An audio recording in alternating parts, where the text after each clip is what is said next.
about it, but I don't remember it being that late. On like if 4th of July is a Friday or a Saturday, I get it, but on a Tuesday? I mean, it's the 4th of July. It doesn't matter what day it is. America doesn't look at the day. America just celebrates. Yeah, what's wrong with you? It was quite a celebration for sure, and but it's good to get back to work. Did we trade any Tigers today? Not yet. No, not yet. No, we haven't yet, Woj. But Woj, as Jamie mentioned, I'm more interested in your opinion on one of the great American athletes of all time. Got his 10th championship yesterday. That'd be Joey Chestnut. And just looking through the record book here, Stoney's obsessed with this. I am obsessed with this, and I'm looking at some of the foods that you might be interested in. For instance, Joey Chestnut. Did you know he holds the world record for Twinkie eating? Twinkie eating?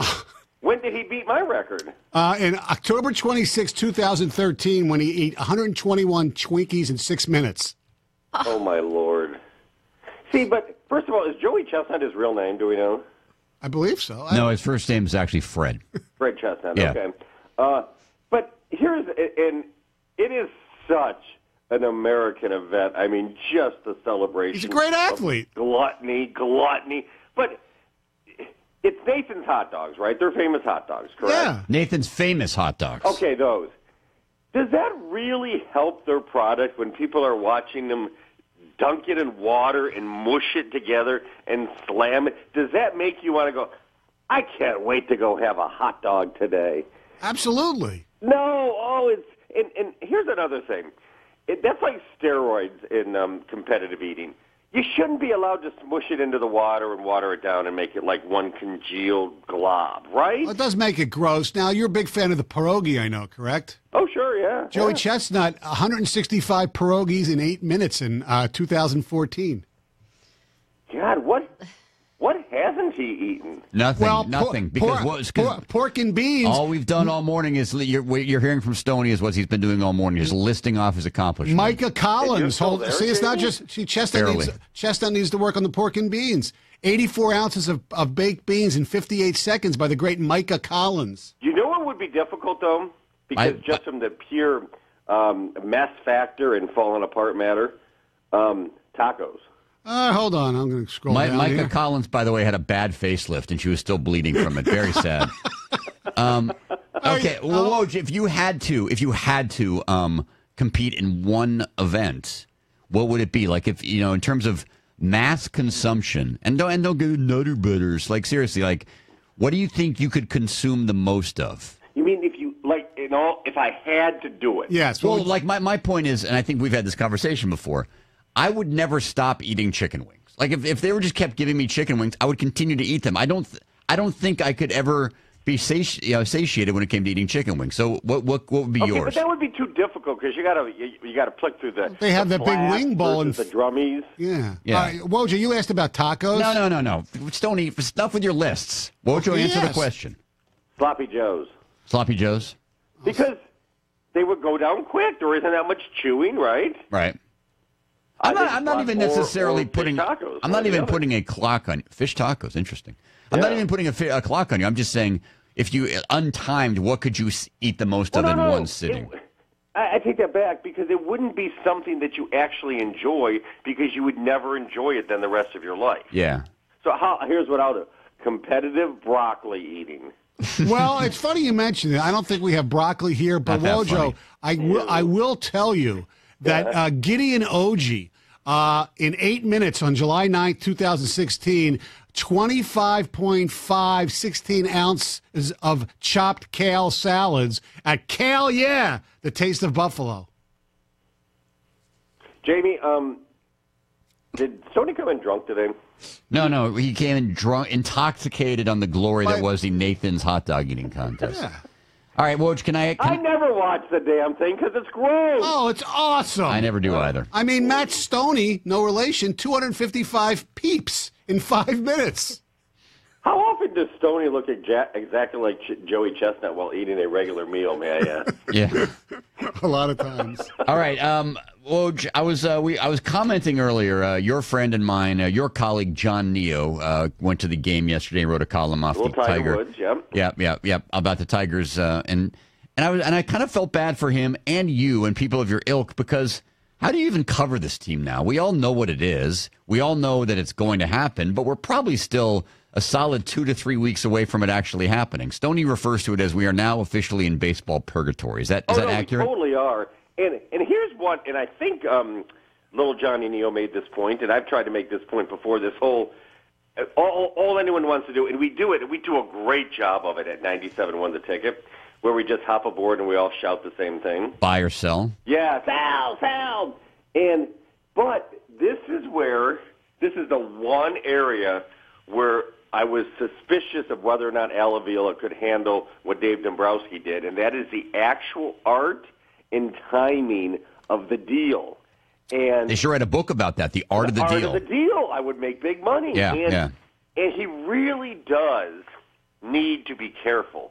Like, you can't just take the first best off. And I think Neil pointed out in his column, the Fulmer trade a couple years ago went right down to the wire. The Mets are not going to give up Michael Fulmer. No way. They're not giving him up.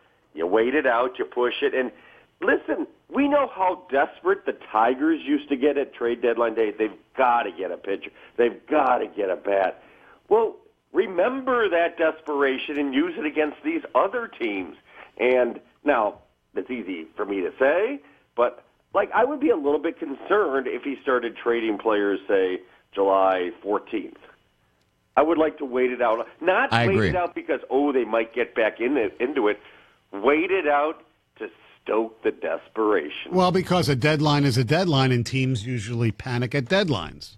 Right, and at deadline, teams maybe get back into it when they didn't think, and now we got to go for it. And teams also fall out of it. But listen, I'm not telling Al Avila how to do his job, but he better not screw this up, because not only do you have some chips you can, but some of them, i.e. JV, are iconic chips that you never thought you'd have to trade. You can't make a mistake and trade Justin Verlander for somebody like Langston Galloway.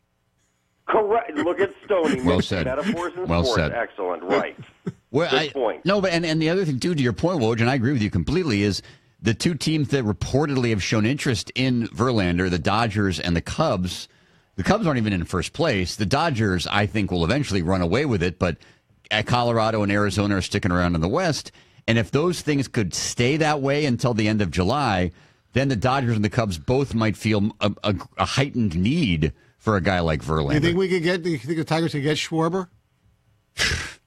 Kyle Schwarber? I mean, he's in the minors right now. Clayton Kershaw. Clayton Kershaw? I got rid of his no-no last I know, night, I saw that. Yeah.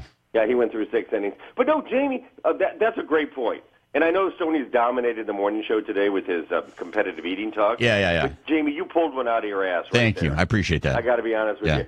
The Cubs and the Dodgers, they are going to probably ultimately be, I know the Cubs are, a game under 500, but ultimately be the two big challengers in the National. They are going to be kind of eyeing each other. And can they be like Woj? Can they be like the Tigers and the A's were a few years ago? Remember that arms race? Yeah. I'll see your who'd they pick up? John Lester, and we'll see your David Price. Exactly. No, that would be tremendous, because it is such a big surprise there. It is such a crapshoot because, yes, Michael Fulmer, great pickup, no doubt, and stuff. But, it's still a while before we know exactly about Daniel Norris and Matt Boyd, right? Right. No, but I do feel bad for you, because you have to not only do sometimes up to a 40-minute show on this radio station every other night or so, but you do have to write columns for your little newspaper, and I don't know what to say. Like, wait. I mean, it's not buy or sell. It's like, of course they're going to sell. So it's like, we can do what you used to do on our show, Jamie.